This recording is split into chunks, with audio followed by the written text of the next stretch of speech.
All right, so today's program for unemployment benefits is an extremely effective system, which is a significant necessity for the United States economy. After making many modifications and implications over the year, the system is very effective and should continue to be used.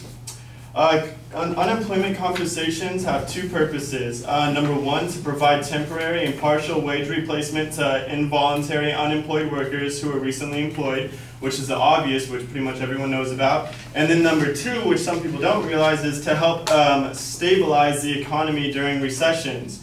This is very important. I'm going to start off just by giving you the general process of applying to unemployment. You have to put your name, your social, mailing and address, phone number, driver's license, employee information from jobs in the last 18 months, reason you're no longer working, and specific facts. Are you receiving money from past employer? Are you receiving pension, vacay pay, sick pay, amount paid upon dismissal, whether you're able to work and available to accept work, legal right to work, and even more. With this long process that is fully investigated by the unemployment office, looked into and proven, it's a very accurate and effective system. So my opponent mentioned that he wants it to, unemployment to kind of be based on areas or in certain cities or whatever. Well, the current system as it is, unemployment is based where you live. It's already based. So it says you must file unemployment according to the Tech Republic, which is a website about unemployment. You must file unemployment where you live, not where you work. So basically that covers a lot of loopholes. If you're a trash man in Beverly Hills and you live in Compton, you're not going to be getting all this money from Beverly Hills. You need to get an unemployment where you live. So yeah, that's irrelevant. Length of unemployment benefits. So he said that the unemployment benefits are way too long. And he said he wants to do he wants to cut it down for 24 weeks. Well, let me tell you right now, the state's average over all the states is 26 weeks. That's what it already is. And he wants it 24. It is 26. That's the average. I have information right here from Shayla Dewan, which is a reporter on unemployment benefits from the New York Times. Although unemployment benefits may go up to 99 weeks as the maximum, most states offer 26 weeks, then plus the federal extensions. These federal extensions, the number of extra weeks after the 26, it's determined by several factors from the federal government, which is including the unemployment rate and whether it's higher than the last 3 years of earlier. So if you see that if they see the unemployment rates constantly going up, or it's based on the job market, if it's really hard at that time to get a job, and there's a lot of people trying to get a job, then yeah, they're going to give you extra time.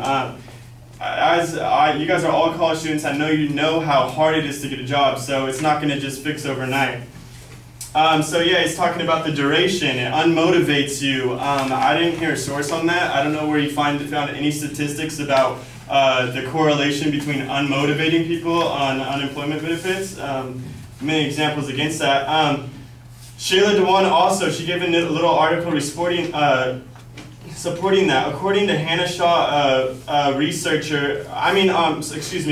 to Hannah Shaw, she's a researcher at the Center on Budget and Policy Priorities, on the Center on Budget and Policy Priorities. She says benefits have extended not because economic conditions have improved, but because they have not significantly deteriorated in the past 3 years. Why are they this long? Like I was saying, it's extremely hard to find a job. Yeah, it could go up to 99 weeks. At the same time, there was a reduction of the number of weeks of extended aid.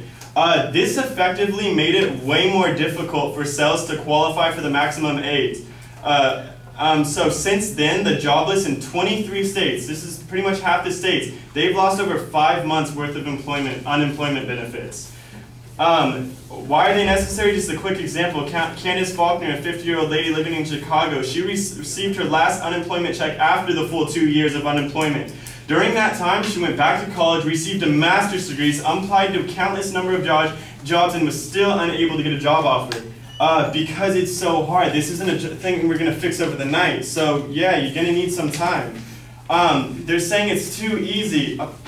And by the way, they said there's some correlation between getting a job, benefits stop, at the same time people are getting all these jobs or whatever. It's like the chicken or the egg thing, which came first. Once you get a job, benefits stop. So yeah, that's why there's a correlation, because once you get a job, you can no longer receive benefits. Hard qualification, they want it to be harder. Okay, separate from congressional action, some states are making it harder to qualify for the first few months of benefits, which are covered by taxes on employees. For example, in Florida, with their 8.7% unemployment rate, they cut the number of weeks it will pay and changed its applications procedure. Now more than half of the applicants are being denied.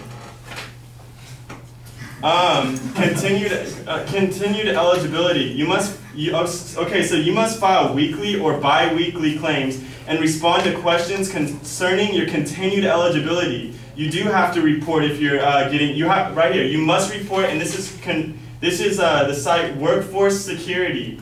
They state that you must report any job offers, opportunities, or refusals to any work. You have to report that kind of thing. So if they're seeing you're not having, that might affect them if you're not trying.